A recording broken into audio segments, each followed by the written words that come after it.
Hello and welcome. In the previous video you heard me discuss my thoughts and feelings on perspective and making sure I keep perspective on options and understanding that once a negative option becomes an option, it's always an option, and how I use photography as a form of distraction therapy as a way to introduce new positive options into my thinking, to give some new automatic thoughts.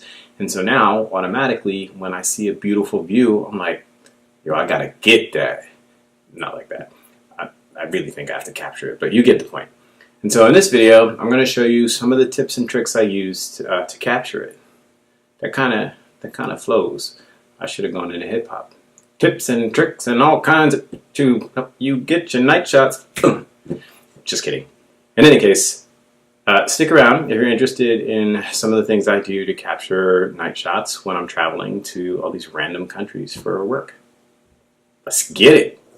But before we get it, I should clarify just a little bit that when I say night shots, this isn't global night shots. I've done a video already on some tips and tricks that I use to get night shots in general.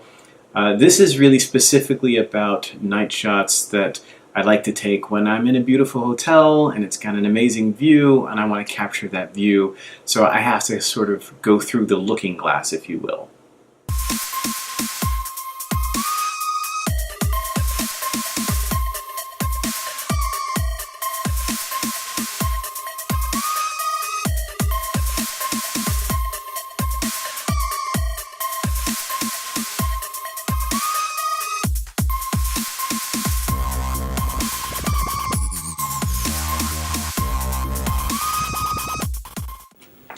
Cool. So you find yourself in a hotel or at a friend's condo or randomly somewhere on a high floor and it's quite beautiful and you want to capture this amazing scene.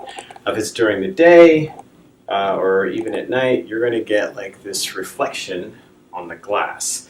And so if you try to take a picture of it without some of these strategies, you're not going to get a very nice shot. So I'm going to take a picture now and just to demonstrate that point.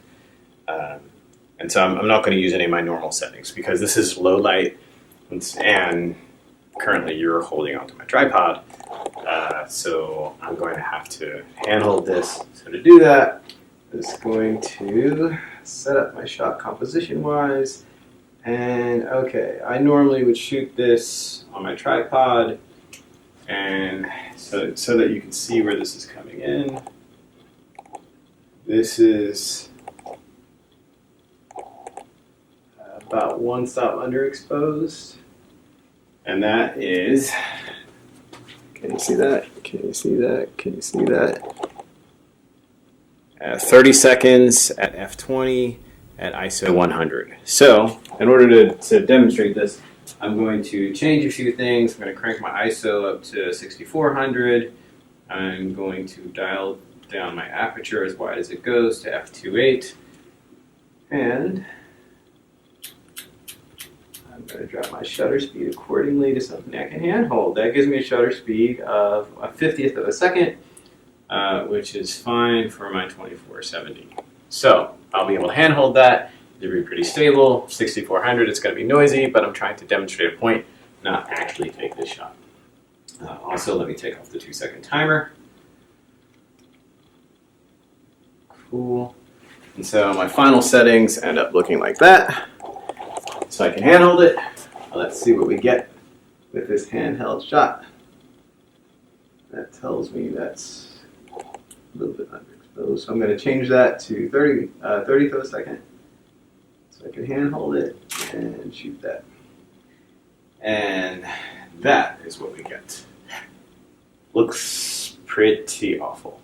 So one of the strategies you can use is put your camera right up to the glass. So let's try that. The problem with that is the sight line that I want is like right down this way. But let's see. I'll put my camera up to the glass and see what I can get doing that. Maybe that will come out a little bit better. Let's see.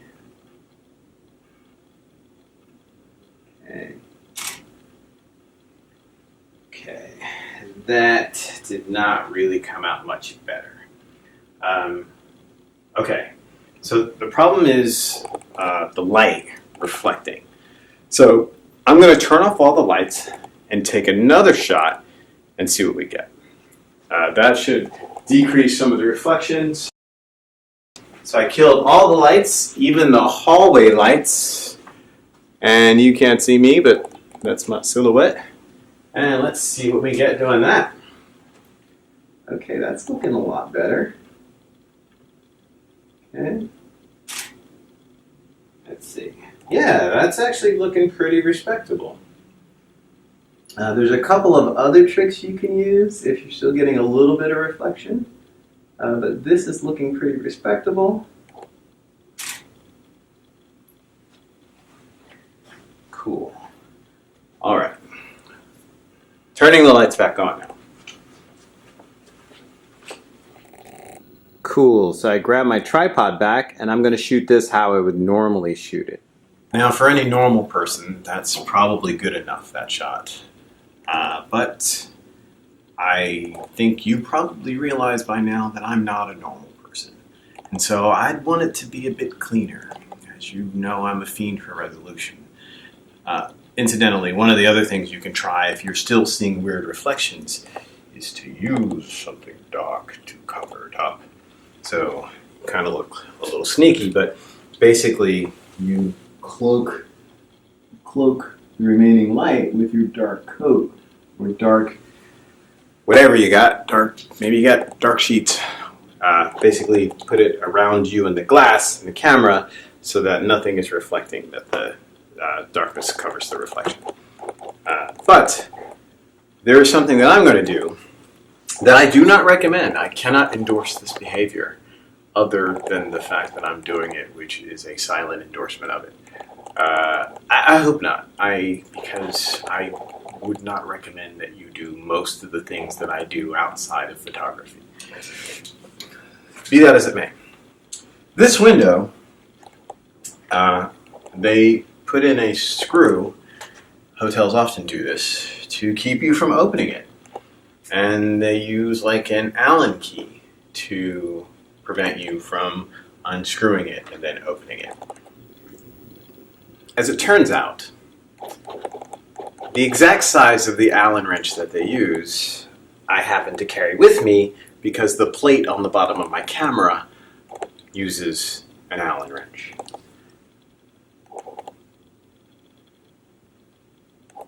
So, in the words of the great R. Kelly, I wanna pee on you. Wait, no, not that song. The other words. I'm a bad man, and I'm not ashamed of it. So, I have taken my trusty Allen wrench and loosened the screw so that I could open the window. You can see here, it's kind of heavy and it opens this far. So, looking at the girth of my camera, I know I should have brought a mirrorless. Looking at the girth of my camera, she does not quite want to make feet. So, if you're easily thwarted, that will stop you. However, the joyful thing about having a detachable lens is you can detach the lens. So, I'm going to detach the lens and reconnect it on the outside and point my camera at some beauty and take a picture. And voila! Again, I don't recommend doing this. As you can see, it's sort of what one might call janky. I've got my camera strap hanging over the edge, and when I'm taking the picture, I'm holding onto it, because even though it'd have to be a pretty strong wind to knock my camera over, it makes me nervous. So I don't recommend doing that. But I did it. I'm pleased with the results. I'll put the screw back in. Put the window back together, so no harm, no foul. Beautiful view, right? You know, I'm aware that I haven't told you the details of how I got from the way things used to be to the way things are now. I don't know that I know all of them. I do know some of the strategies that have worked for me. And that's the one I don't know if I can tell you all the details. I can tell you some things that I tried that worked. I can tell you some things that I tried that definitely didn't work. In fact, the start of this was about things that didn't work. It was about failed ways of trying to cope with pain. What I can tell you, that one of the things that works for me is photography. It's been amazing. And it doesn't have to be photography, but I do hope you find something that works for you, because there are ways to manage the pain. I had to find out that, to a certain extent, it was never going to go away. I mean, that's my point. Like, it's a beautiful view, and one of the things that comes to my mind is, hey, well, we've already talked about that.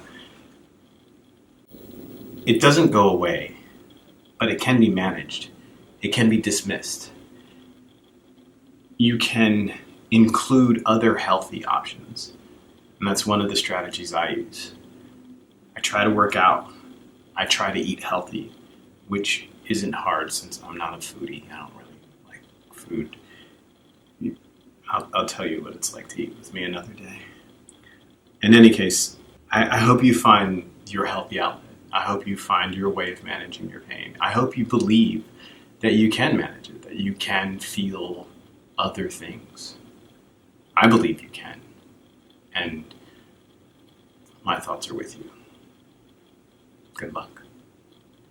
If you need any help, if you do pursue photography as a means of expressing yourself or healing or whatever, if you're trying night shots from a high floor, let me know if I can help.